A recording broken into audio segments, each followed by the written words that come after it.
Hey there you guys, welcome back. Today we are going to do a hanging basket. I wasn't going to do a hanging basket this year. I was going to just buy one. I wasn't feeling inspired, but then I started going to garden centers, and as you know, you tend to see a lot of fun stuff. So I opted to make my own again this year. So I thought I'd bring you along. So I'll show you quickly what we're going to be making, and I'm making two. So I made the one beforehand, and that is right now.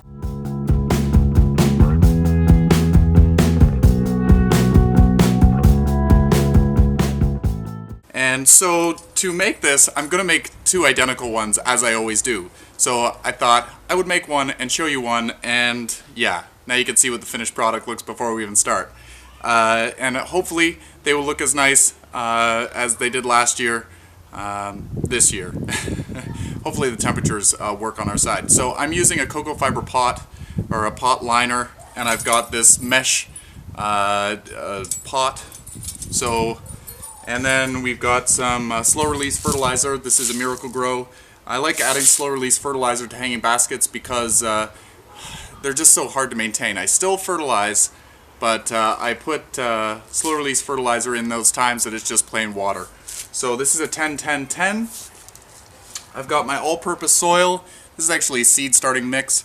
It's much more fine, got a lot of perlite in there.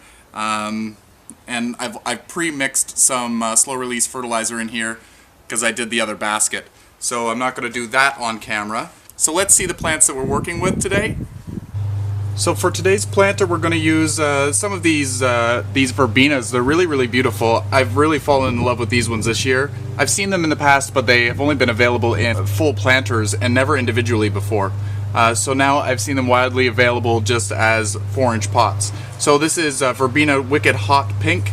I love how it's got the white and then goes into the darker color on the inside. So that one's beautiful. And then we've got this other verbena. This is more of a peach. This one's called Empress Flare Peach. So that's another trailing verbena. And then another verbena. I love my trailing verbenas. This one is Wicked Purple. Wicked indeed. I love, again, how it goes light on the outside and then really deep on the inside. It really gives a punch. The white mixed with the color, it really grabs you. And then I've got my Calabricoas. I've got a hot pink Calabricoa. Really, really beautiful. I love my Calabricoas. These ones you don't really need to deadhead. They're self-cleaning, so that's why I choose these. Low maintenance, low maintenance, low maintenance. So I've also got this fun kind of pinky purple one here. This one's called Soft Pink. This one here is called Rose. Looks more like a pink than a rose to me. And then this beautiful purple here that's called Deep Blue.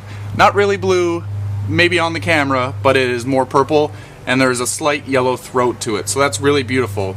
So these are the fillers and the spillers that are going to be in the pot. And then we've got the main focal point plant. Sorry for my arms. These are the Coleus fishnet stockings. So these are going to go in the center as the focal point. It's going to give a little bit of height. Really, really cool. I like this one. It was really intriguing to me. So I hope that they do well in the pot. And then last but not least, these are Silver Falls Dihondra. I don't know. Whatever. This is the tag. Hopefully it will come into focus.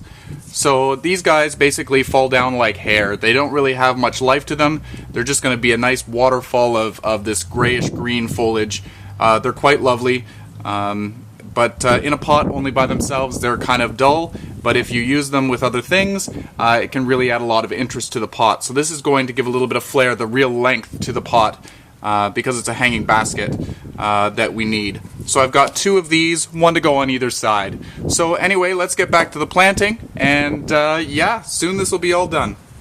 So yeah, those verbenas, I love those verbenas this year. I've got them planted out in the front. They do look beautiful when they really come into play, when they get big. So don't forget to maintain them too. Do your deadheading, just so that it keeps the flowers really producing. If you don't deadhead these, slowly over the season, they will get more leggy and lanky and not as many flowers. But if you deadhead, they will produce more and more flowers. The life cycle of an annual is to grow from seed, grow, produce flowers and then produce seeds and then die. It needs to just, when it produces seeds, it tells the plant there's no more need to live, your babies are free, and you want to try to trick the plant into thinking that it hasn't produced seeds, and then it will stay beautiful and full and continue to produce flowers because it's always going to try to produce seed. So it's a circle of life thing. So anyway, let's get to it. We've got the liner. I've placed it inside the pot here. And I like to use a piece of plastic bag, reduce, reuse, recycle, instead of going to the landfill.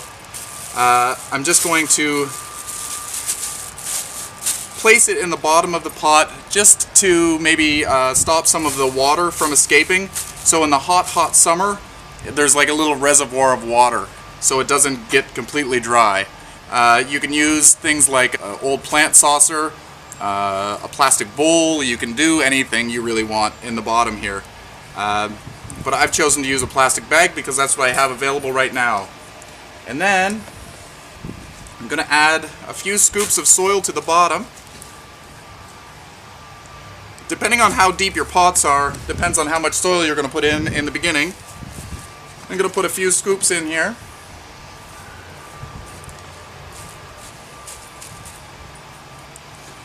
And then I'm just going to take my plants out of the pot.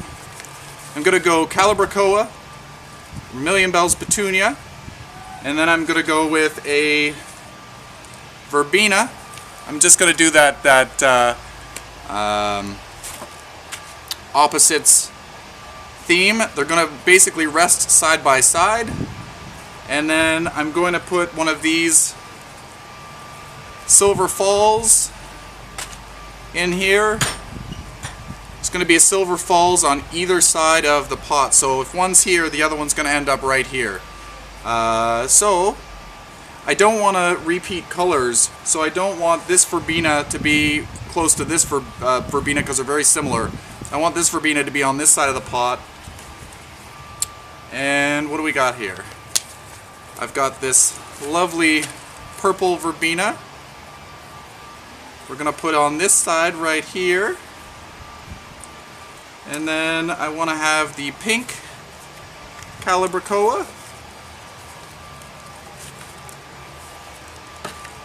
When I did this with the other pot, it worked out perfectly. There was very little need for any more soil. I filled this thing right up. When doing your baskets, you want to overfill the plant so you get a really, really nice show. If you don't overfill it, it takes a long time to fill in. So I've got to do a Verbena. I've got pink mixed in here. See that? I'm going to take the peach. Put the peach over here. I'll put the pink over here. There we go. Now we got the purple right over here.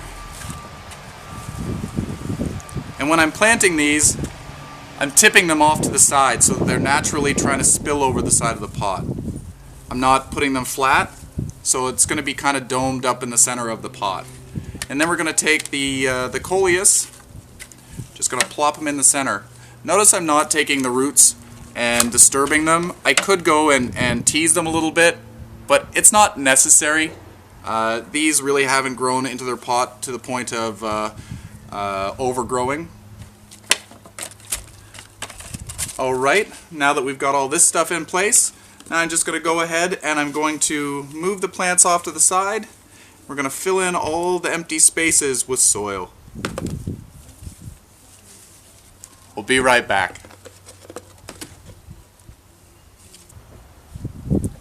So there we have it. Everything is now filled in with soil. Now we just need to water it in. It looks really nice. Looks like it's been planted for weeks. I'm just going to take the hose and just lightly water it in. We want to make sure that all the air pockets are out of the soil. Now, depending on your temperatures and the weather that you have, you'll want to make sure that this dries out between waterings slightly. You don't want to have it bone dry, but you don't want to have it soaking wet either.